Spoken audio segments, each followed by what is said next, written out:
bisa di-recall saat ujian nanti. Ala hadhihi niyah wa ala kulli niyatin shalihah. Al-Fatihah. Iya, kenapa?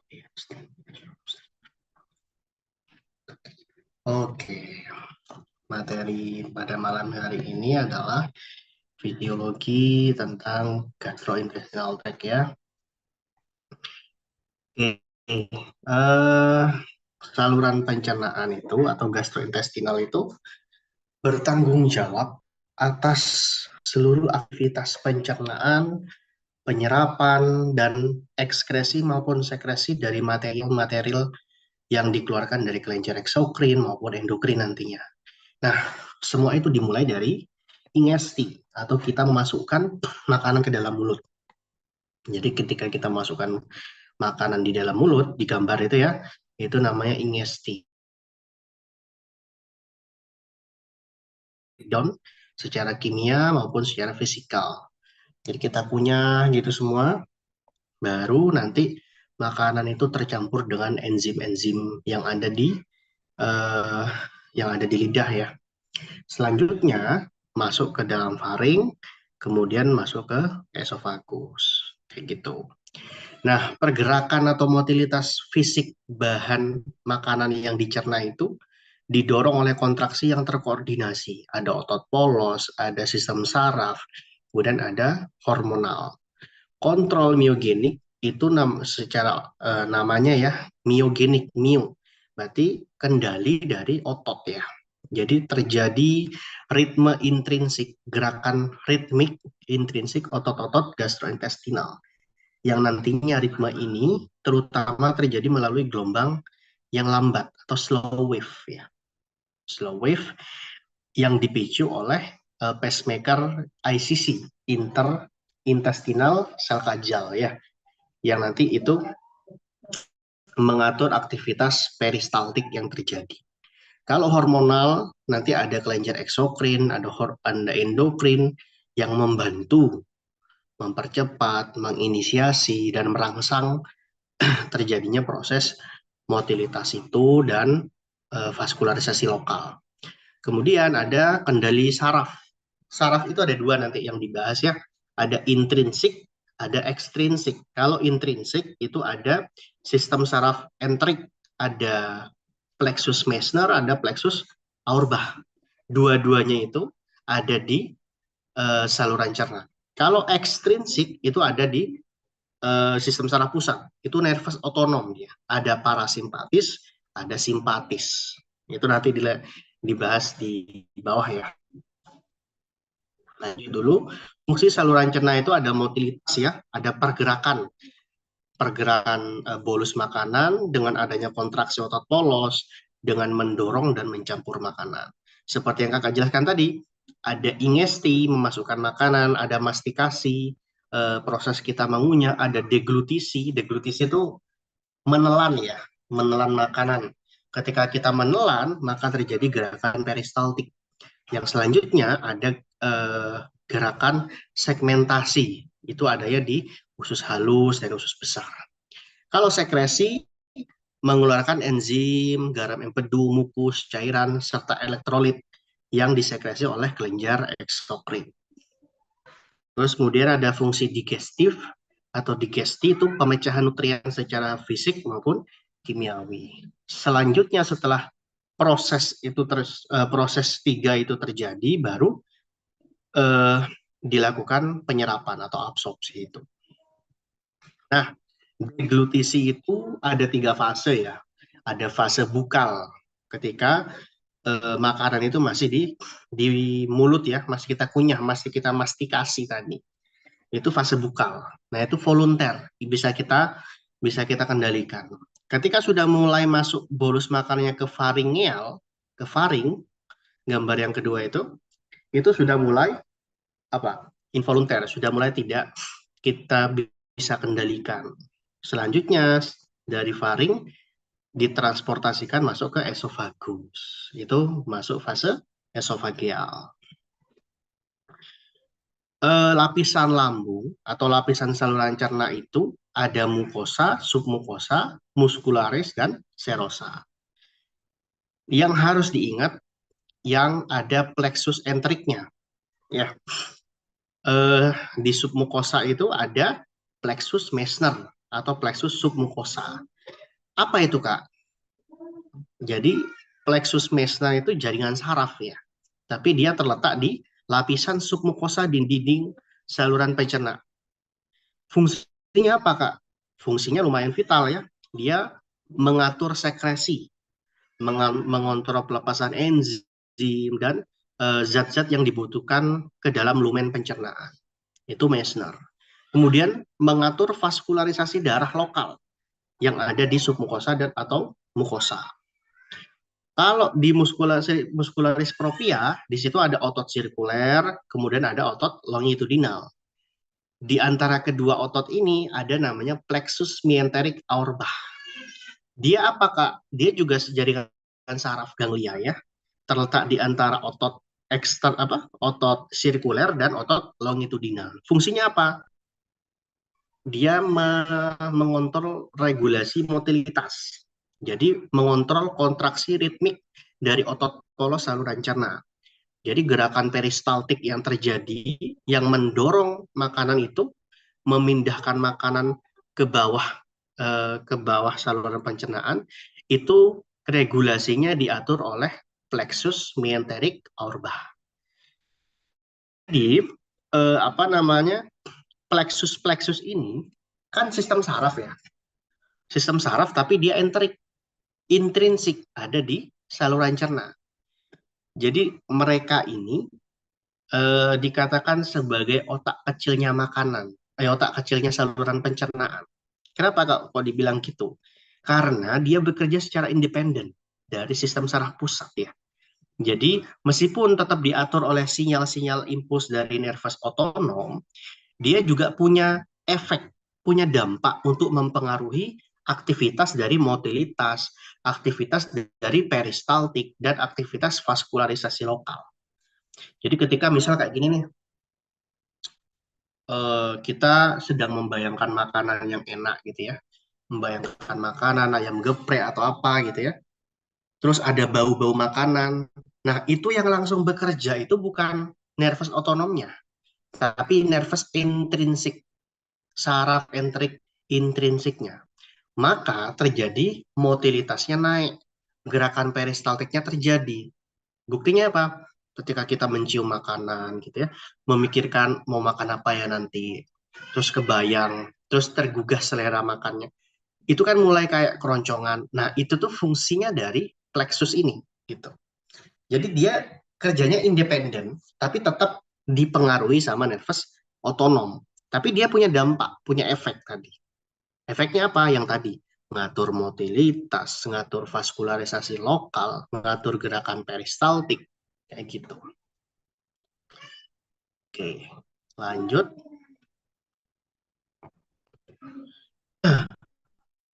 Mukosa, mukosa yang paling dalam ya, itu epitelnya sel lapis untuk sekresi dan mengeluarkan hormon. Kemudian ada lamina propria, eh, lapisan jaringan berisi ikat ya, ada kelenjar, ada hormon dan drainase limfe dan vaskularisasi kapiler. Di muskularis mukosanya ada lapisan tipis otot dan kontraksi yang kesannya berlipat dan mengkerut. Kalau yang lapisan submukosa bisa dilihat di gambar itu ada namanya plexus Meissner atau submukosa. Itu ya. Selain ada plexus itu berisi kelenjar, vaskularisasi dan drainase limfa. Untuk yang muskularis eksterna, kalau dilihat di gambar itu, yang bagian dalam itu kan ototnya sirkuler ya, dia melingkar. Kemudian paling luar ada longitudinal. Di antara itu, yang biru-biru kecil kayak kerikil itu yang namanya plexus myenteric aurbach tadi. Jadi letaknya memang di antara kedua otot ini ya. Kemudian serosa ini lapisan terluar GI tract. Karena dia terluar, makanya dia harus kuat ya, harus elastis. Jadi ada jaringan ikat di situ, ada jaringan ikat dan sel epitel. Juga ada nervus otonom. Nah, ini kan sudah dibahas tuh ada sistem saraf entrik ya atau intrinsik, ada plexus myenteric aurbach dan submucosa Meissner. yang ada di saluran pencernaan. Selain sistem saraf intrinsik, itu ada pengaruh dari sistem saraf ekstrinsik atau nervus otonom. Siapa yang berperan? Ada parasimpatis dan simpatis. Jadi, brainstem itu, batang otak itu, mengontrol inisiasi motilitas melalui jalur nervus vagus. Nah, jalur nervus vagus itu nanti mengaktifasi jalur parasimpatis. Nah, parasimpatis itu sifatnya eksitatori atau menstimulasi. Jadi ketika tubuh itu dominan nervus parasimpatis, maka yang terjadi dalam sistem pencernaan pertama adalah meningkatkan aktivitas saluran pencernaan, meningkatkan motilitas, meningkatkan sekresi enzim, sekresi kelenjar, kemudian relaksasi apa? Sphincter. Tiga itu. Dulu. Nah, jadi tiga itu.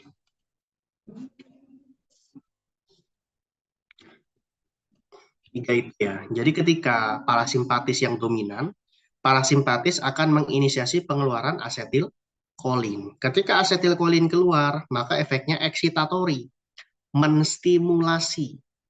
Jadi ketika asetilkolin keluar, lihat di gambar dia, ketika asetilkolin keluar, JRP, VIP keluar, dia akan meningkatkan motilitas, meningkatkan sekresi dan merelaksasikan sphincter.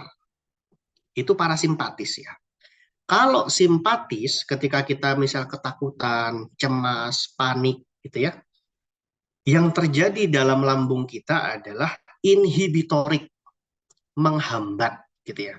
Jadi kalau simpatisnya yang dominan, simpatis akan menginisiasi pengeluaran norepinefrin. Ketika norepinefrin ini keluar, maka dampaknya adalah inhibitorik. Karena dia inhibitorik, inhibisi atau menghambat, maka dampak terhadap pencernaan adalah menurunkan motilitas, menurunkan sekresi-sekresi kelenjar, dan meningkatkan atau memvasokonstriksikan sphincter. Jadi sphincternya itu kontraksi dia. Maka aktivitas pencernaan itu menjadi berkurang, terhambat gitu. Karena kita sedang ketakutan, cemas, panik gitu ya. Itu simpatis yang bekerja. Nah, ini eh, yang kakak jelasin tadi ya, ada sistem saraf intrinsik dan ekstrinsik. Yang intrinsik ada Auerbach dan Meissner. Kalau Meissner itu ngatur motilitas dan tonus otot polos. Itu Auerbach, sorry. Kalau Auerbach itu mengatur motilitas dan tonus otot polos. Kalau Meissner itu mengatur sekresi dan vaskularisasi lokal. Kalau ekstrinsik itu parasimpatis. Ketika parasimpatis yang dominan melalui jalur nervus vagus dan nervus pelvikus, dia akan meningkatkan motilitas dengan adanya asetilkolin yang beredar di sirkulasi. Kalau simpatis yang dominan, ketika kita ketakutan, panik, gitu ya, melalui nervus splanchnicus, dia menghambat motilitas dengan beredarnya norepinefrin di sirkulasi. Hormon-hormon yang terlibat atau yang terlibat dalam proses itu ada beberapa. Itu ada gastrin, dia meningkatkan kontraksi lambung, ada kolesistokinin ketika ada asam terlalu banyak gitu ya, zat-zat iritatif yang terlalu kita makan, maka dia keluar kolesistokinin. Ketika kolesistokinin keluar, efeknya apa? Menghambat pengosongan lambung, meningkatkan kontraksi kantung empedu. Motilin ini merangsang MMC. MMC itu migrating motor complex yang nantinya bekerja ketika kita berpuasa. Itu nanti dijelasin lagi MMC. Terus ada sekretin dan GIP itu menghambat motilitas lambung juga. Selanjutnya ada apa yang namanya sistem saraf intrinsik dan ekstrinsik ya. Kalau di gambar bisa dilihat, kalau yang intrinsik dia di saluran cerna. Intrinsik ini stimulus ICC atau intestinal interstitial sel kajal itu dia menempel atau tertanam di dinding GI tract. Ketika ICC ini terstimulasi, maka sel-sel otot polos dan reseptornya memodulasi, memfasilitasi terjadi refleks peristaltik. Kalau yang ekstrinsik, kalau parasimpatis yang dominan, maka merangsang muskulus sphincter untuk selanjutnya sphincternya relaksasi. Kalau simpatis yang dominan merangsang otot sphincter untuk konstriksi. Ya, jadi konstriksinya meningkat. Itu ya. Nah, ini gambaran skematisnya. Ketika ada rangsangan dari luar secara sensorik ataupun kognitif, ada 3 peran yang dominan. Ada peran dari plexus intrinsik, ada peran dari saraf otonom ekstrinsik, dan hormonal. Ketika ketiganya berfungsi secara sesuai dengan kebutuhan, maka efeknya apa?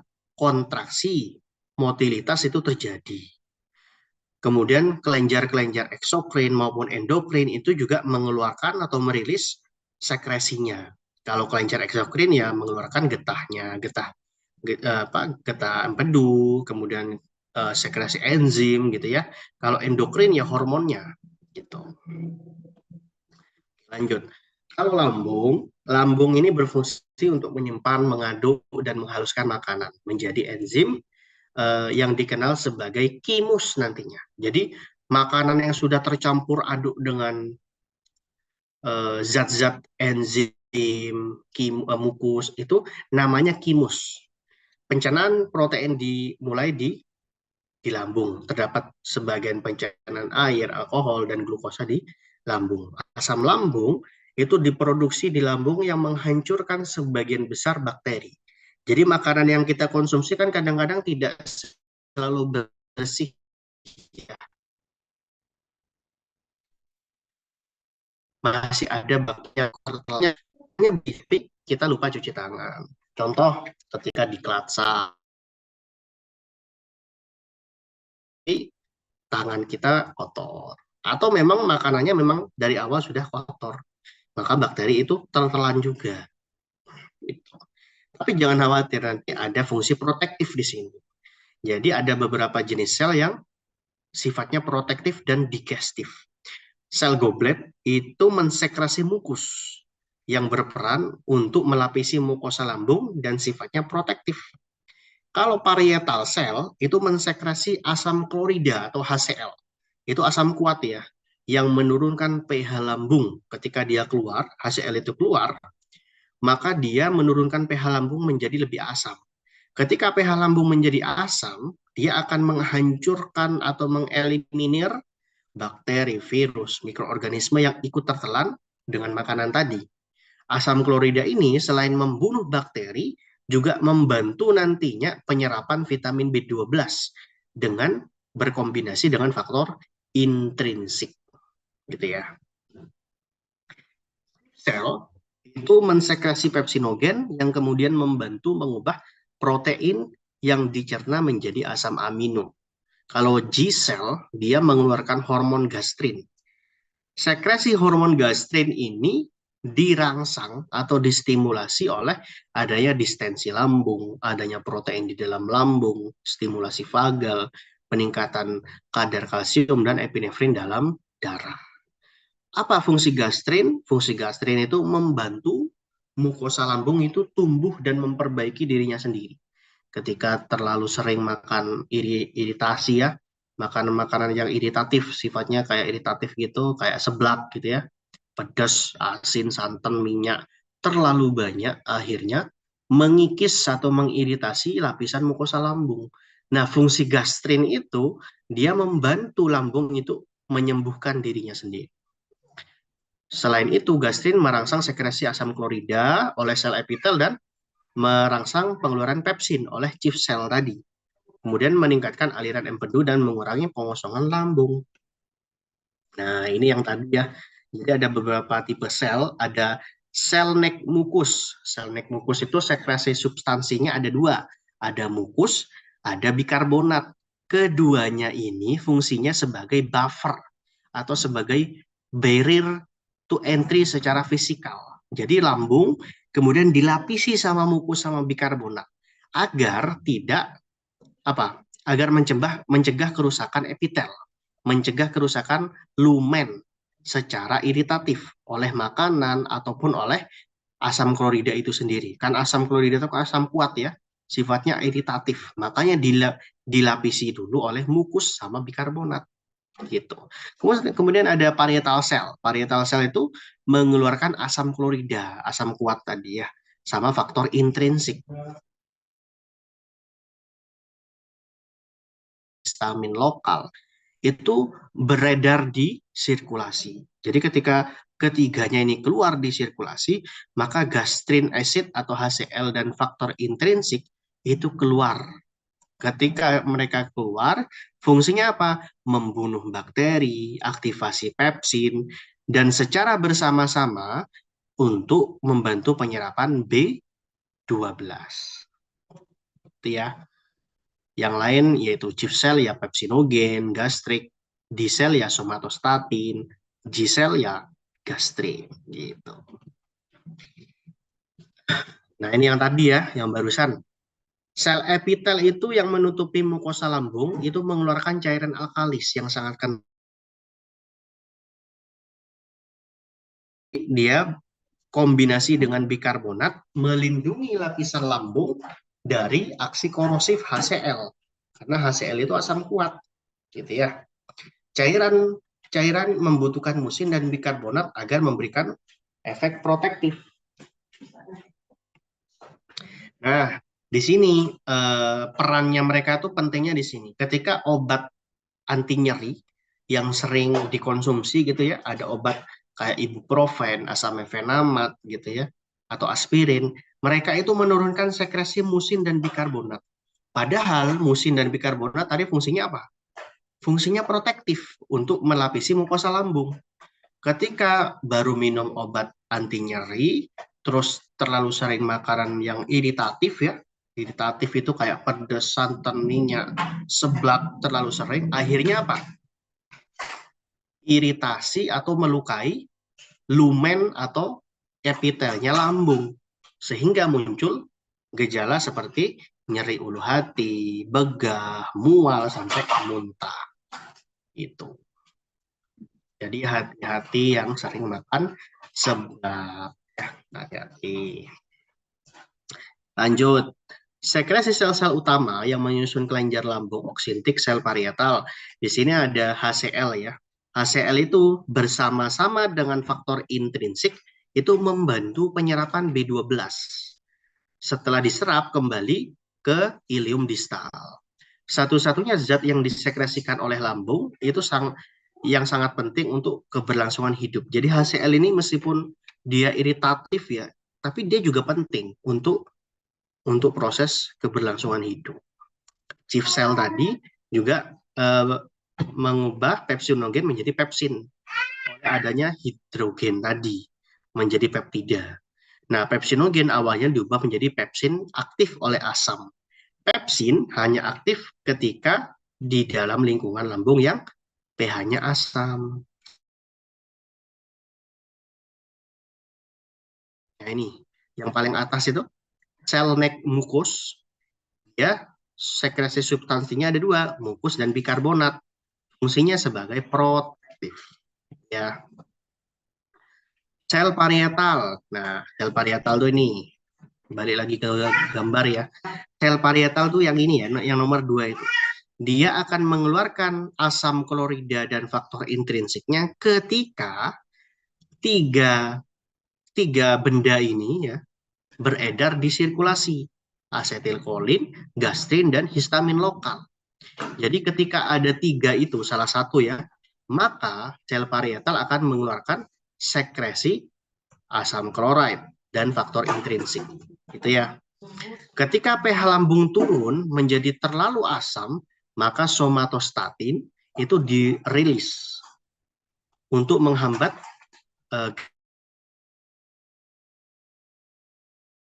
untuk regulasi umpan balik dari sekresi asam. Nah, ini fase-fasenya dalam proses kita terjadi di saluran pencernaan ya.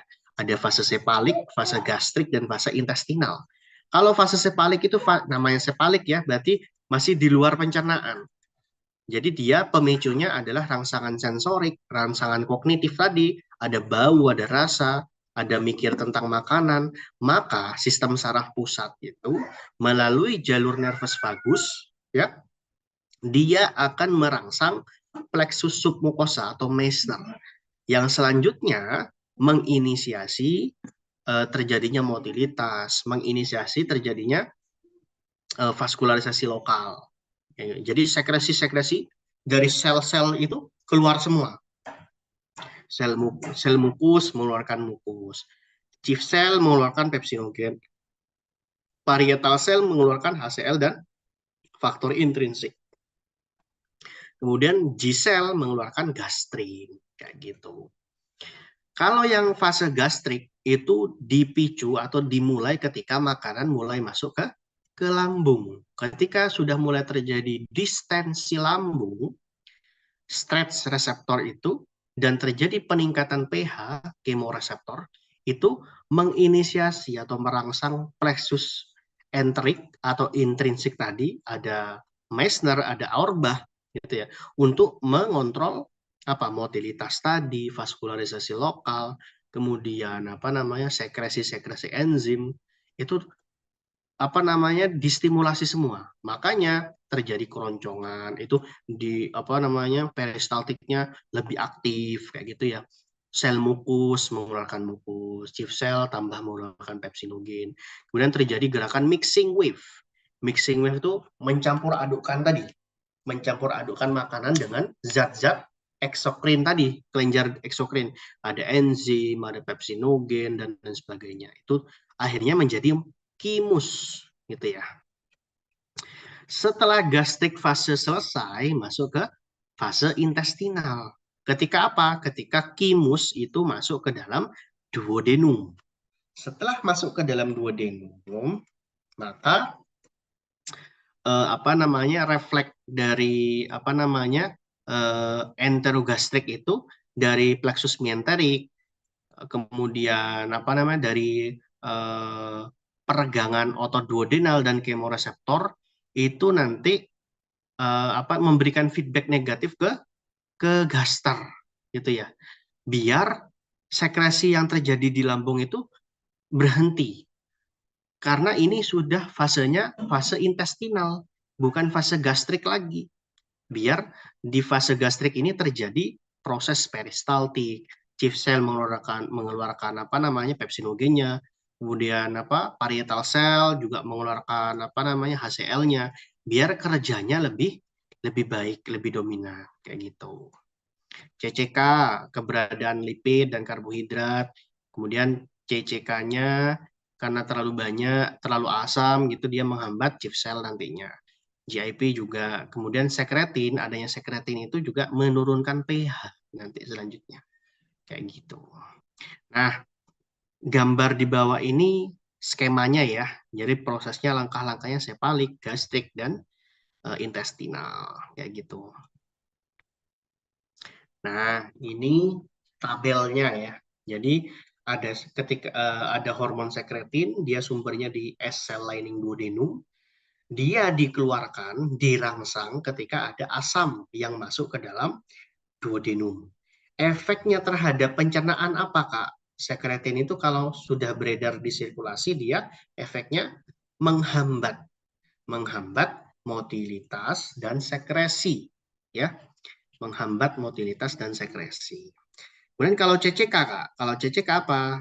Kolesistokinin. Kolesistokinin itu sumbernya dari sel lining duodenum. Sel lining duodenum ya. Dia distimulasi atau dikeluarkan ketika ada lemak dan protein keluar ke duodenum. Efeknya apa, Kak, ketika kolesistokinin itu keluar? Efeknya adalah menghambat pengosongan lambung. Menghambat pengosongan lambung itu sama kayak menghambat motilitas dan sekresi. Kayak gitu. Terus selanjutnya ada gastrin. Ya, ada gastrin. Gastrin itu sumbernya ada 3 ya, ada di gisel, lambung, ada antrum, dan duodenum. Yang paling sering itu yang gisel. Jadi ketika dirangsang atau dikeluarkan ketika distensi lambung. Ketika kita habis makan ya, habis makan itu pasti lambung kita kan distensi karena terisi makanan. Ketika distensi lambung terjadi, maka hormon gastrin itu keluar. Ketika hormon gastrin keluar, efeknya apa? Stimulasi. Stimulasi itu apa, Kak? Stimulasi ya, dia mempercepat atau meningkatkan motilitas dan meningkatkan sekresi. Sehingga proses pencernaan atau digestif itu terjadi. Kayak gitu. Di bawahnya ada gastric inhibiting peptide ya. Itu sumbernya di duodenum, stimulusnya lemak, CHO dan asam amino. Dia keberadaannya efeknya apa? Inhibisi.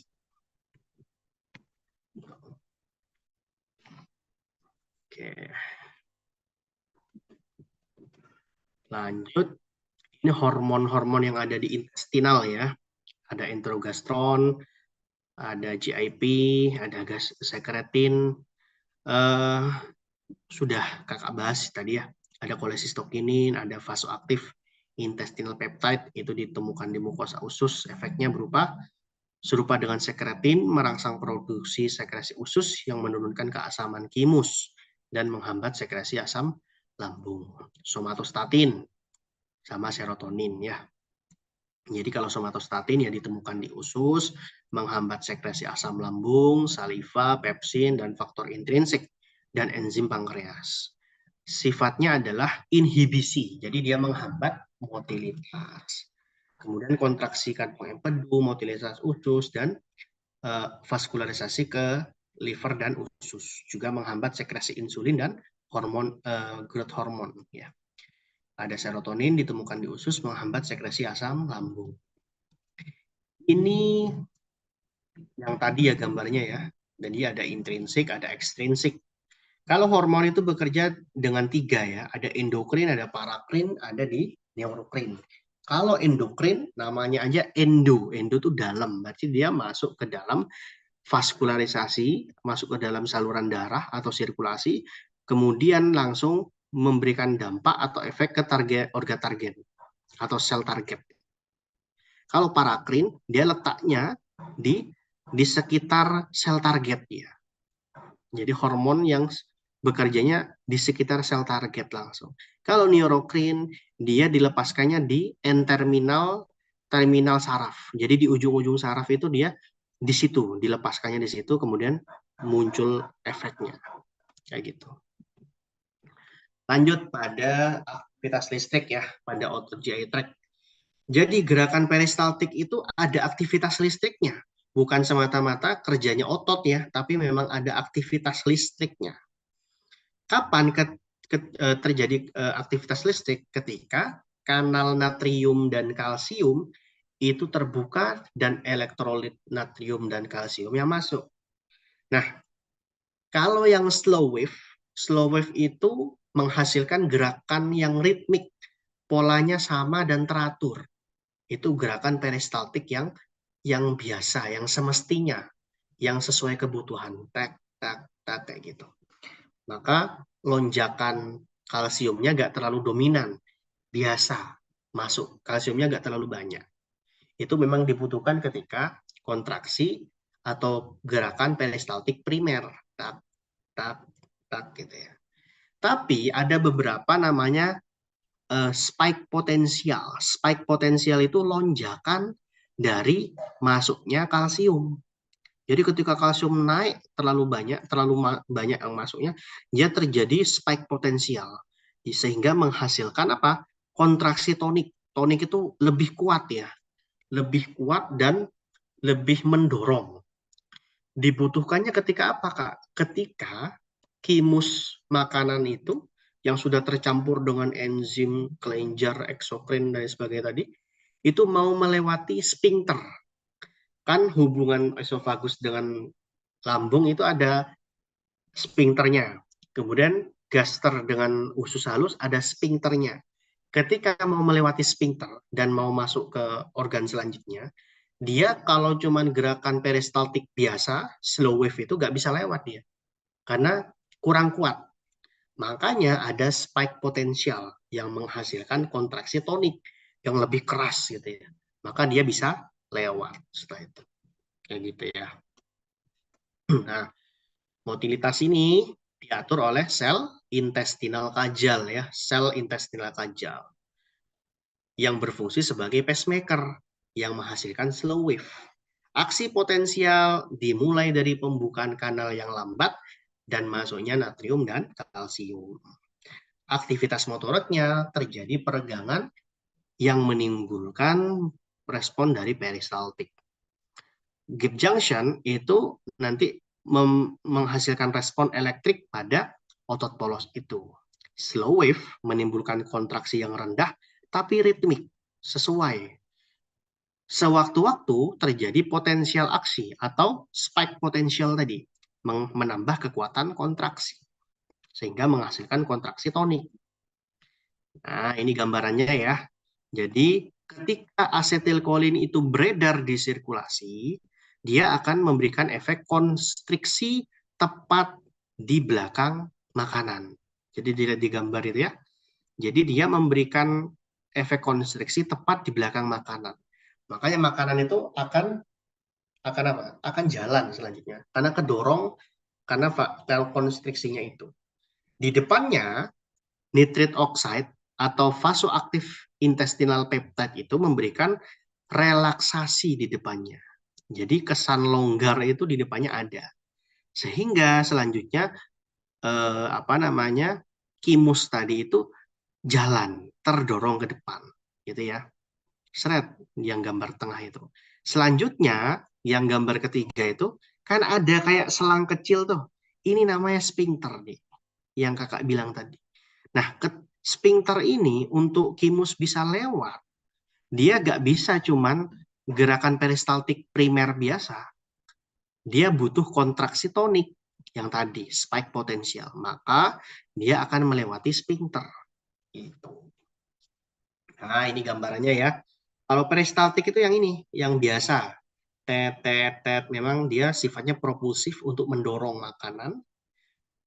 Kemudian kalau segmentasi dia di usus halus, usus besar, dia sifatnya memang mencampurkan ya, mixing. Kalau yang di kontraksi tonik ini dia letaknya memang di sphincter gastrointestinal. Untuk apa? Untuk makanan itu bisa lewat, gitu ya. Oke. Ini yang terjadi ketika kita proses menelan. Refleksnya memang di brainstem ya, di batang otak. Efferentnya, impuls yang menerima ya melalui jalur nervus vagus. Yang terjadi ketika kita deglutisi, menelan tadi, itu upper esophageal sphincternya relaksasi. Sehingga bolus makanan masuk ke esofagus. Setelah masuk ke dalam esofagus, dengan dibantu dengan apa? Gerakan peristaltik di sini, maka makanan itu bakal jalan. Jalan terus ketemu les di sini. Lesnya itu lower esophageal sphincter itu relaksasi. Makanya makanan itu nanti masuk semua di sini. Tapi juga relaksasi gaster proksimalnya harus relaksasi. Biar makanan itu semuanya tuntas masuk ke gaster. Kalau gaster proksimal agak relaksasi ya pasti ada yang tertinggal. Beberapa itu makanan tuh tetap ada yang tertinggal di situ. Gitu. Jelas ya di sini ya. Oke. Nah, ini yang tadi yang kakak jelasin, proses menelan. Ada fase bukal, fase faring, fase esofageal. Esofageal itu meliputi ada relaksasi upper esophageal sphincter, kemudian dibantu dengan gerakan peristaltik. Makanan itu akan masuk ke badan esofagus, selanjutnya ke les. Les itu nanti akan relaksasi, yang memungkinkan bolus makanan masuk ke dalam lambung. Nah ini ya, jadi motilitas di esofagus itu diatur oleh brainstem dan sistem saraf entrik atau intrinsik. Mengendalikan dua jenis peristaltik, ada primer dan sekunder. Kalau primer itu karena akibat kita nelan. Jadi kalau kita nelan tuh, gitu, itu akan secara simultan terjadi gerakan peristaltik primer di esofagus kita. Kalau yang sekunder itu terjadi akibat distensi. Kalau kita makan gitu ya, terus ada teman ngajak ngobrol aja padahal kita lagi makan tuh. Dia juga lagi makan. Akhirnya tertahan makanannya. Ketika tertahan, terjadi distensi esofagus. Makanya terjadi gerakan peristaltik sekunder. Fungsi gerakan peristaltik sekunder apa, Kak? Membersihkan jalan esofagus. Entah itu dikeluarkan atau nanti didorong masuk ke dalam lambung secara cepat. Jadi gak enak rasanya gitu. Nah, ini yang tadi ya, jadi kendali sekresi asam chloride, asam gastrik ini, asam klorida ya. Ada stimulasi ketika asetilkolin, kemudian tadi ada histamin, itu keluar, histamin dan gastrin itu keluar di peredaran, di sirkulasi, maka sel parietal dia akan mengeluarkan HCl tadi. HCl bersama-sama dengan faktor intrinsik membantu penyerapan B12 dan membunuh bakteri tadi. Itu ya. Selanjutnya, ketika kondisi inhibisi, pH yang rendah, terlalu rendah gitu, terlalu asam, terlalu banyak makanan yang asam ya gitu ya, terlalu iritatif gitu, maka yang terjadi inhibit atau inhibisi dari gastrin. Feedback dari duodenum, CCK atau kolesistokinin, sekretin, GIP itu akan dikeluarkan. Gitu. Pengosongan lambung yang paling cepat ya cairan, CHO, protein, dan lemak.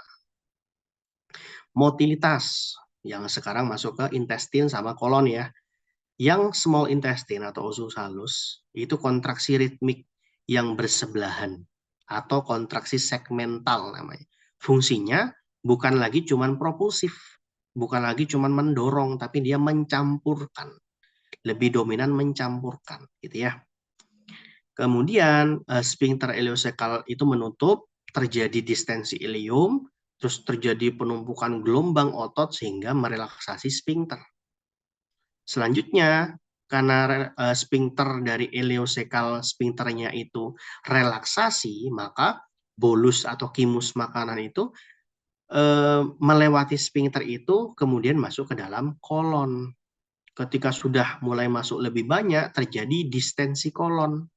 Distensi kolon, kemudian terjadi refleks, kemudian kontraksi sphincternya untuk mendorong penuh sampai tuntas kimus-kimus yang masih tertinggal di small intestine itu agar masuk ke dalam kolon. Ya gitu. Motilitas di kolon itu dominan segmentasi juga.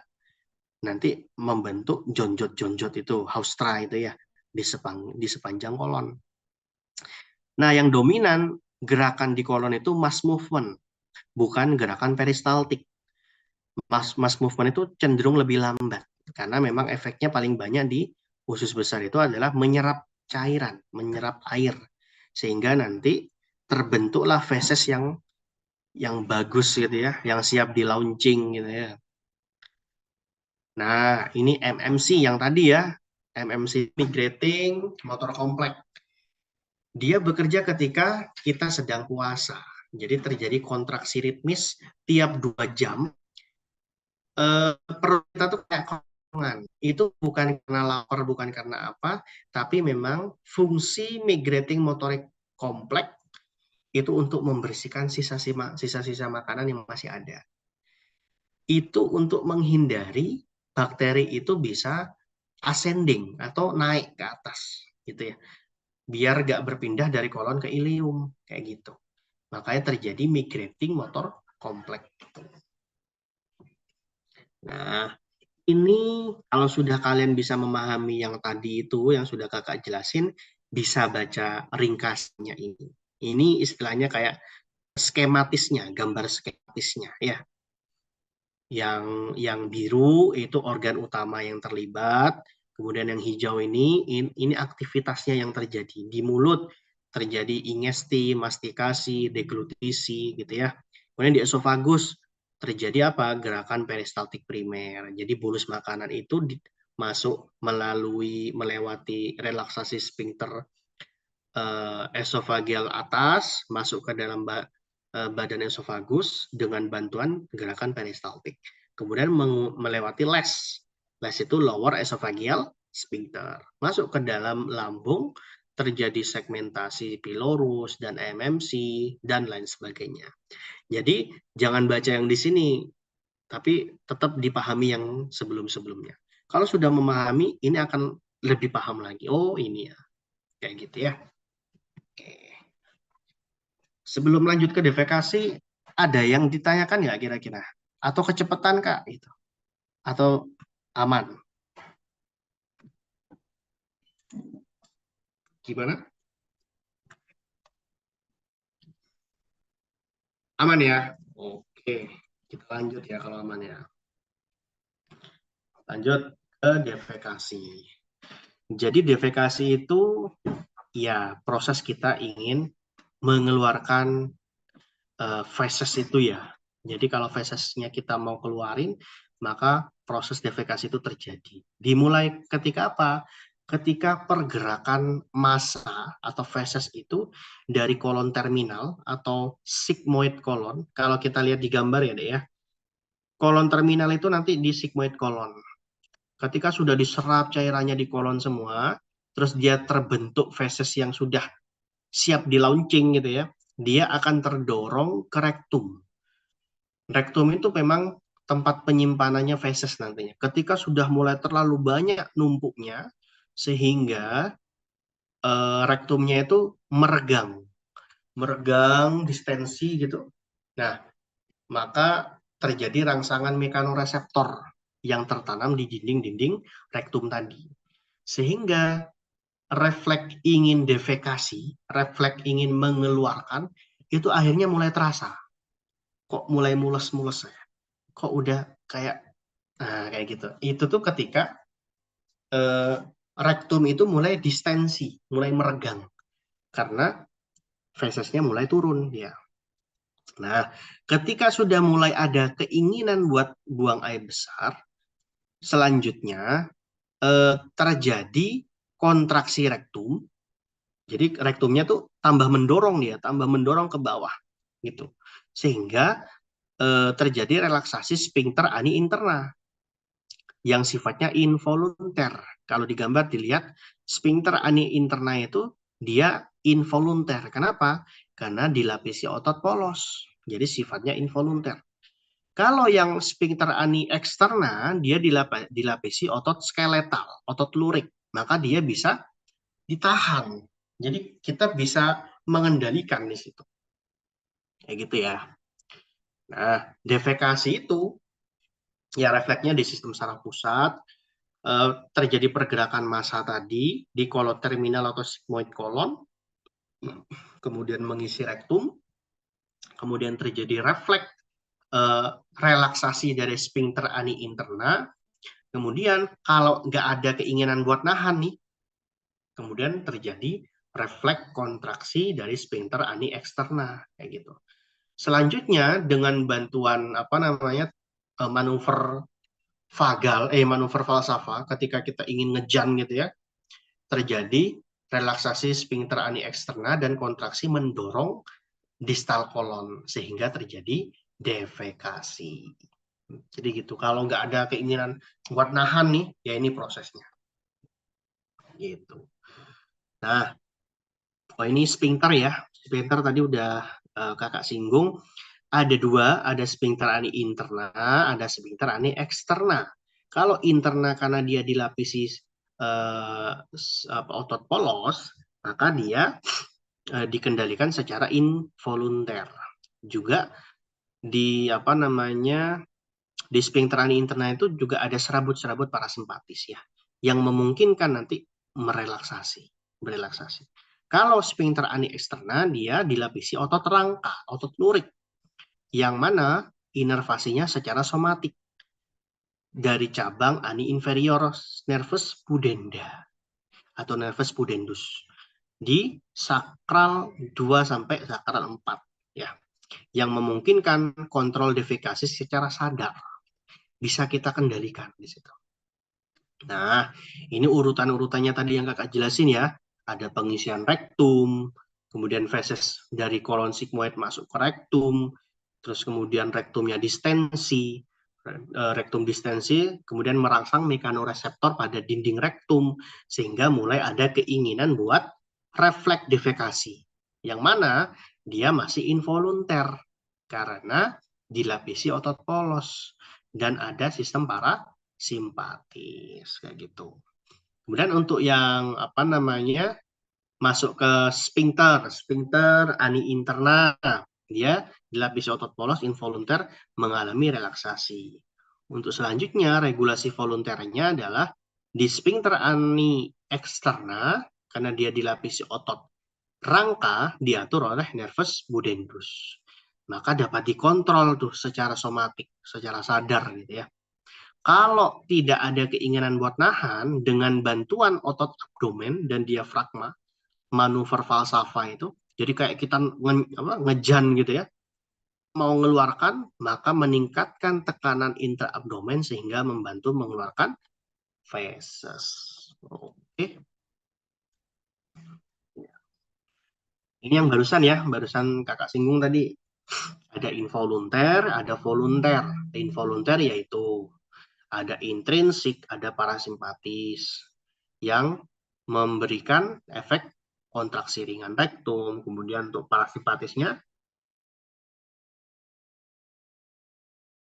kontraksi rektum dan merelaksasi sphincter ani internus. Kalau volunter, dia korteks motoriknya mengatur sphincter ani externus di bagian higher brain atau insula atau gyrus singuli itu memberikan sensasi keinginan buat defekasi.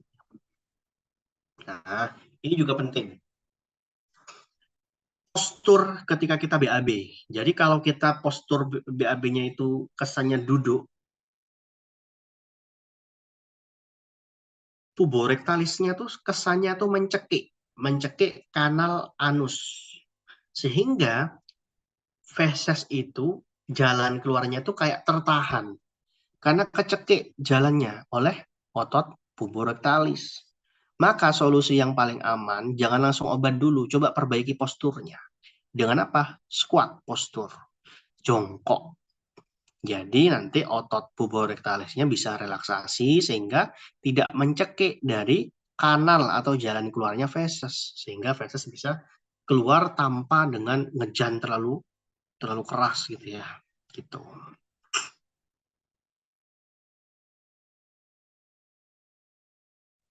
Kalau rektum kita penuh dengan feses, ya, ini yang terjadi. Rasa feses di rektum. Jadi kerasa tuh, oh ini mulai gerak ini ya, mulai gerak fesesnya udah mulai mules-mules ini. Nah, itu rektumnya udah penuh dengan feses. Kemudian sphincter ani internanya relaksasi. Selanjutnya, otot puborektalisnya juga relaksasi. Dengan bantuan postur squat tadi, tambah relaksasi, tambah enak keluarnya, tambah cerut gitu. Kemudian rektumnya, karena sudah mulai bergerak itu feses ke bawah, rektumnya itu kontraksi, sehingga tambah mendorong feses itu bisa keluar. Gitu. Ini kalau rektum kita sedang kosong, nggak ada isinya, maka kontraksi otot puborektalis menghasilkan angulasi anorektal. Angulasi itu sudut ya, jadi sudut dari anorektal gitu. Ya ini nih. Jadi membentuk sudut, jadi mengecil dia, salurannya mengecil. Itu sphincter ani interna dan sphincter ani eksternanya kemudian kontraksi karena gak ada keinginan buat ngeluarin, gak ada isinya. Jadi dia menyempit gitu. Nah, ini sama kayak tadi. Kalau kalian sudah memahami proses yang kakak jelasin tadi, bisa baca yang ini untuk lebih simpel gitu ya. Jadi istilahnya mekanisme defekasi dan regulasinya. Ada pengisian rektum, kemudian ada refleks defekasi, kemudian ada kontrol involunter dan kontrol volunter, dan koordinasi otaknya di pusat spinal sakral 2 sampai sakral 4. Dan akhirnya fesesnya keluar. Itu. Oke, lanjut ke soal ya. Jaringan saraf yang terletak di lapisan submukosa, dinding saluran pencernaan, dan merupakan bagian dari sistem saraf enterik adalah, ada yang mau bantu jawab?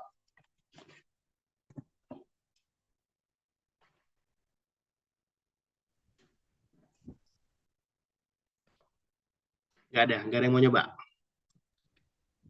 Yang D. Meissner, sip, Meissner ya. Jadi di submukosa itu namanya plexus Meissner. Oke, sip. Jaringan saraf atau ganglia yang terletak di antara lapisan otot polos longitudinal dan sirkuler. Tuh, apa?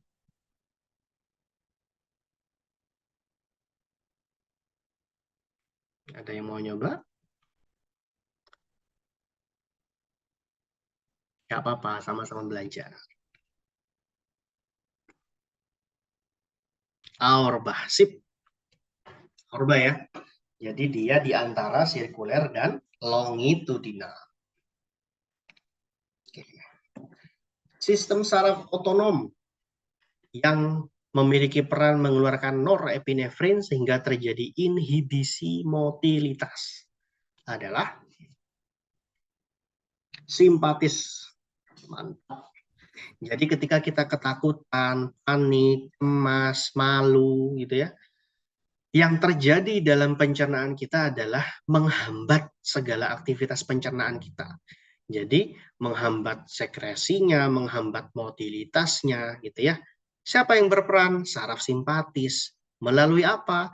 Pengeluaran norepinefrin. Kayak gitu ya. Selanjutnya, saraf otonom manakah yang memainkan peran dominan dalam meningkatkan motilitas saat rest dan diges? Mana tuh?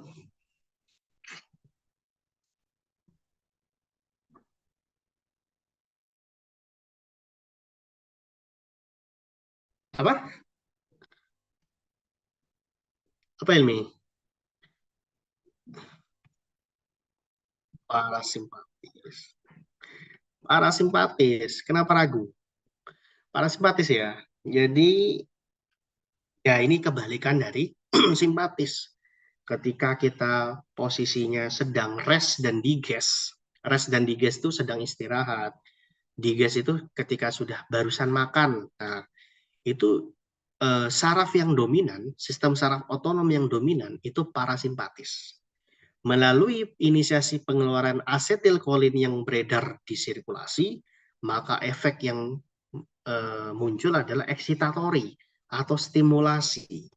Maka karena ada asetilkolin yang beredar, peningkatan motilitas, peningkatan sekresi, peningkatan gastrin, dan relaksasi dari. Nah, sekarang efeknya nih.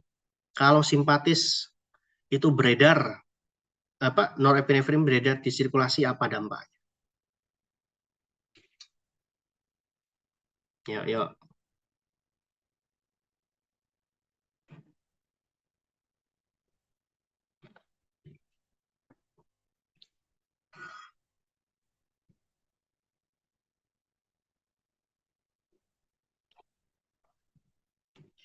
Yang D, dadu.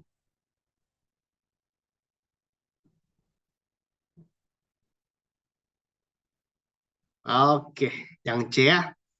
Jadi ketika norepinefrin keluar, maka yang terjadi ini bisa dilihat di bawah tuh ya, motilitasnya menurun, sekresinya menurun, kemudian sphinkternya, vasokonstriksinya meningkat. Gitu. Nah, kalau parasimpatis mengeluarkan asetilkolin, efeknya apa? Yang lain apa? Yang D, dadu. Ya, ini dadu ya. Jadi kebalikannya. Motilitas meningkat, sekresi meningkat, relaksasi sphinkter, dan releasing hormon gastrinnya meningkat. Gitu. Lanjut. Yang lain kalau mau nyoba gak apa-apa loh. Jangan takut salah. Hormon yang berasal dari sel lining duodenum yang keluar saat makanan mengandung lemak dan protein memasuki duodenum adalah. Yuk,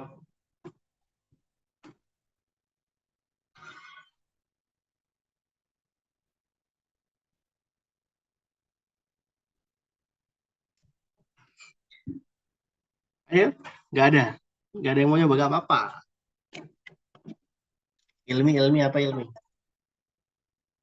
CCK, ya. CCK, benar sekali. CCK ya, jadi dia sumbernya di sel lining duodenum. CCK keluar ketika ada apa protein dan lemak. Efeknya apa ke lambung, ke pencernaan? Menghambat apa? Menghambat pengosongan lambung, emptying inhibitorik dia. Gitu ya. Oke, mantap CCK ya. Lanjut, hormon dari B cell of stomach yang keluar saat lambung distensi adalah gastrin. Oke, gastrin ya. Jadi ketika apa namanya lambungnya distensi, maka G cell ini mengeluarkan gastrin. Dampaknya apa ke pencernaan? Dia menstimulasi, merangsang, maka motilitasnya meningkat dia. Kemudian sekresinya juga meningkat. Gitu. Jadi keberadaan gastrin itu memang menstimulasi, gitu ya. Oke, lanjut. Hormon sekretin sekarang disekresikan ketika makanan mengandung asam masuk ke duodenum, efeknya apa?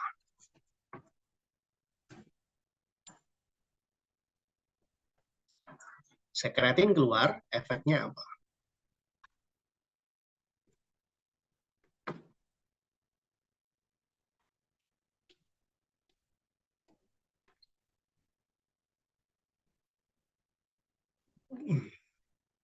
Ada yang mau nyoba? Yang D, kurang kurang. Yuk,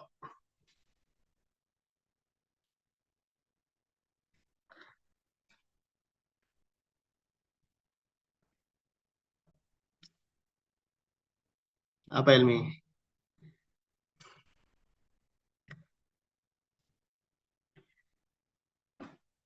Oke, langsung aja ya.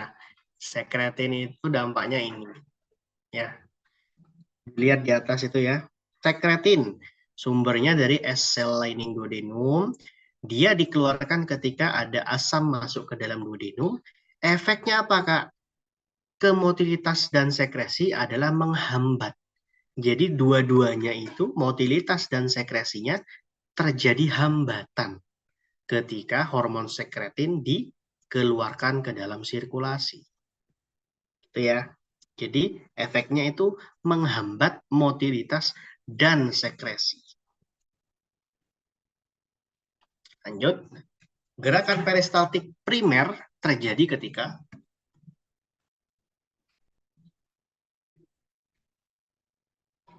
apa?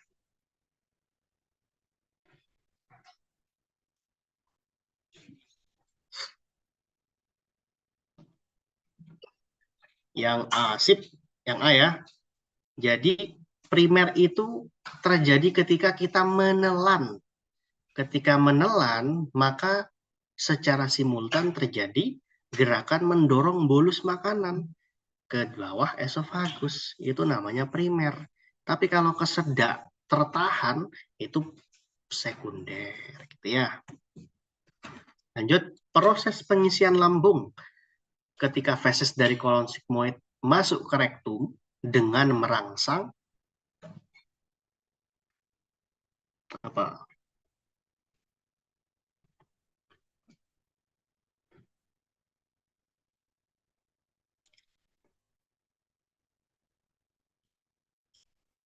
Hmm.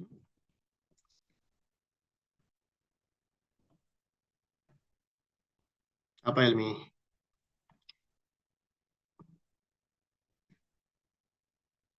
Ya, sip. Mekanoreseptor ya. Oh, plexus Meissner sama Orba itu bukan di rektum, tapi di pencernaan tadi. Tapi kalau rektum berarti mekanoreseptor. Oke, lanjut. Posisi defekasi dengan squat postur membantu memberikan efek proses defekasi berupa mana? Yang B, sip. Yang B ya. Jadi ketika squat, maka muskulus puborektalisnya relaksasi sehingga kanalis analnya longgar. Jadi jalan fesesnya lancar. Lanjut. Regulasi involuntar dari sphincter ani interna diinervasi oleh sistem saraf parasimpatis melalui nervus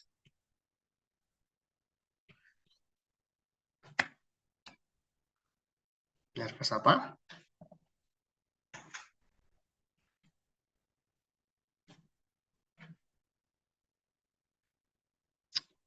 Tadi tak tekankan tadi suaranya pas ngejelasin tuh nervus ini gitu. Apa? Yang lain kalau mau nyoba gak apa-apa loh. Kalau gak ada ilmiah aja gak apa-apa. Pelvikus, mantap ya. Pelvikus ya. Jadi regulasi involunter itu bisa dilihat di yang kuning itu ya. Parasimpatis melalui nervus pelvikus, kemudian terjadi kontraksi kuat dan relaksasi sphincter ani interna. Pelvikus ya. Kalau regulasi voluntar yang memegang kontrol pada sphincter ani eksternum yang diinervasi saraf somatik melalui nervus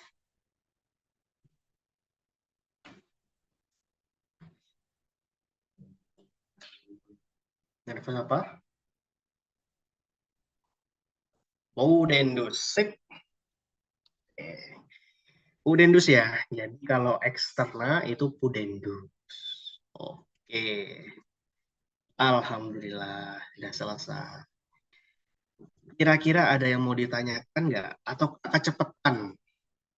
Atau ya apa? Gimana, gimana?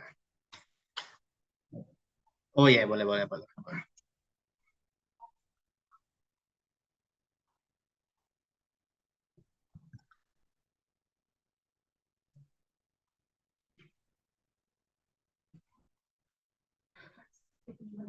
Ya, gerakan peristaltiknya itu tidak bisa, anu ya, nggak normal dia. Jadi meningkat dia. Jadi kalau kita dengerin pakai stetoskop, bising ususnya tuh naik dia. Brrr, brrr, kayak gitu. Jadi kontraksinya, bising ususnya tuh naik karena gerakan peristaltiknya naik. Sehingga kayak mendorong dia, mendorong, mendorong, mendorong terus gitu. Padahal harusnya normalnya nggak gitu. Jadi kalau diare itu, dia terjadi peristaltiknya terlalu dominan. Gitu, abnormal gitu. Dibuktikan apa? Dengan bising ususnya meningkat. Gitu. Jelas ya? Oke. Ada lagi? Sudah ya. Nanti kalau ada yang ditanyakan, feel free buat chat kakak ya. Kalau ada yang mau ditanya, ada soal atau apa, bisa tanya melalui chat. Kalau nggak ada lagi yang mau ditanyakan atau yang dikomplain, ya kita tutup dengan pertama, Alhamdulillah. Kedua, kakak tutup dengan doa kafaratul majlis. Subhanakallahumma wa bihamdika, asyhadu an la ilaha illa anta, astaghfiruka wa atubu ilaik. Terima kasih adik-adik yang sudah bertahan sampai malam ini. Semoga ilmunya benar-benar bermanfaat, bisa dibawa dan ada dampaknya kemudian hari, dan bisa di-recall ketika ujian nanti. Oke. Terima kasih ya. Bisa live. Kakak tutup. Assalamualaikum warahmatullahi wabarakatuh. Terima kasih. Sama-sama. Bisa live ya.